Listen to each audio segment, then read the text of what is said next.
any Australian voice actors? No. I don't. But you know what? I love the Australian accent. I gotta tell you, I love it. It's really awesome. No, I don't say g'day.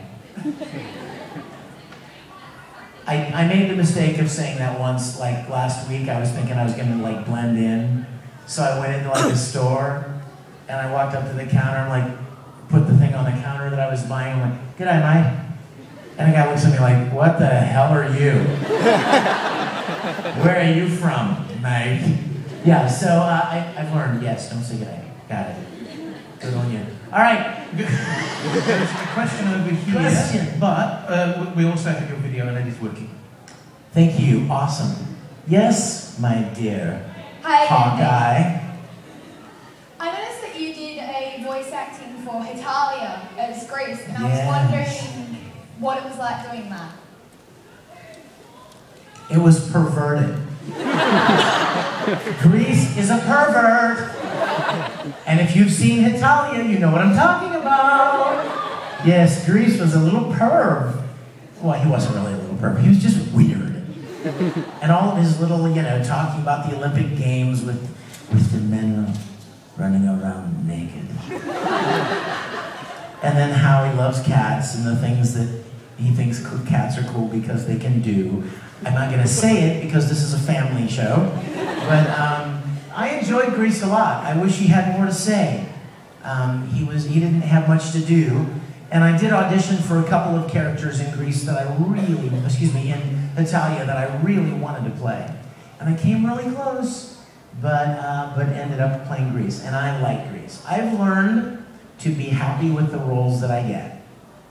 That's tough sometimes. Especially when you pick one that you really want to play, and you're kind of really gunning for that role. And then you don't get to play, you're like, but I've learned that the roles that I do get to play are awesome, fun, and I should be grateful. And so I am. Yes? Hey, hi Vic.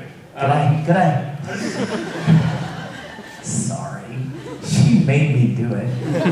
I've got to my question. How much of a strain do you go through to voice certain characters? Like a lot of strain. Those of you that asked me to say a Broly line this morning at the autograph session said, yell Kakarot really loud.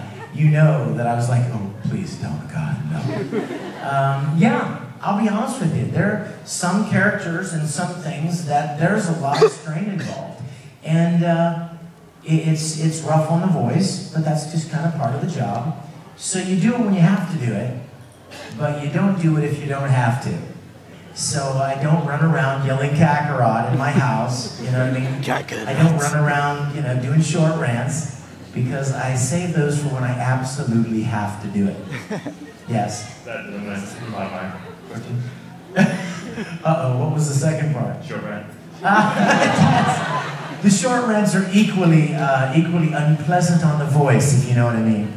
But, and it's funny, people come up to the autograph table and they're like, you're a lot shorter than I thought you were. I'm like, I see what you're doing there. I know what you're going for. I'm not falling for that. And it's really funny when they're shorter than me. And I'm like, look who's talking. Look in the mirror, mate. Come on. Yes, who's got the question? Yes. I was just wondering, what's your favorite voice to do? Favorite voice to do? Well, when he's being romantic, I love Tamaki. Because it's nice and smooth and quiet, and it doesn't hurt. But you see, then Tamaki freaks out, right? Then he freaks out, and he goes nuts, and that's the part that I don't like as much. So, you know who I really enjoy doing is Fi. I love playing Fi from Tsubasa. Because he never yells. He never yells, he never gets flustered, and it's a really fun and easy voice to do. Not so much yelling. Yes? Hey, hey. Hey man, I'm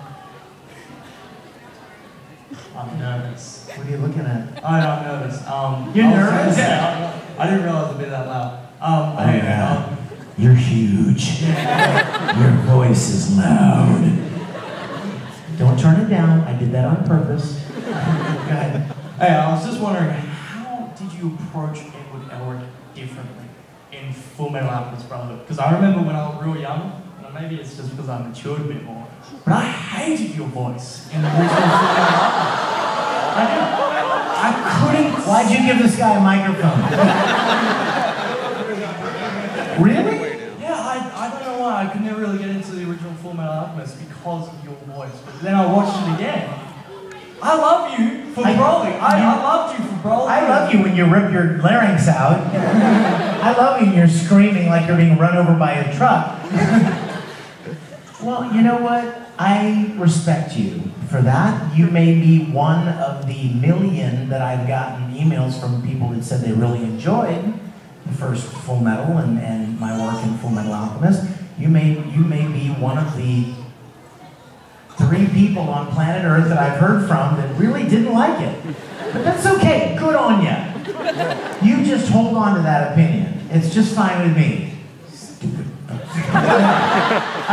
No, I'm just kidding. But you know what? In answer to your question, how did I approach it differently? I didn't. That's easy enough, right? Yeah, to be honest with you, a lot of people ask me which one did I like better, the original Full Metal Alchemist or Brotherhood? And my answer is, I kind of view it as all one big, huge Full Metal adventure. For me, it was like, Brotherhood was like a chance for Ed to meet new people, to go to new places, even to wear different clothes for crying out loud, you know? To get rid of the red coat for a while and be wearing that cool duster and meeting new people. And I loved Brotherhood because to me it was like the further adventures of the Full Metal Alchemist. So I didn't approach it differently. I didn't try to do anything different except to honor the story. And as we all know, the story is a lot deeper.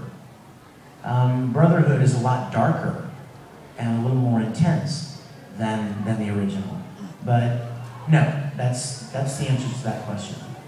thank you, man. Just so you know, I love the manga before Full Metal, the original Full Metal Alchemist. I've heard that. I mean, even when we did the first series, people were like, "Have you read the manga?"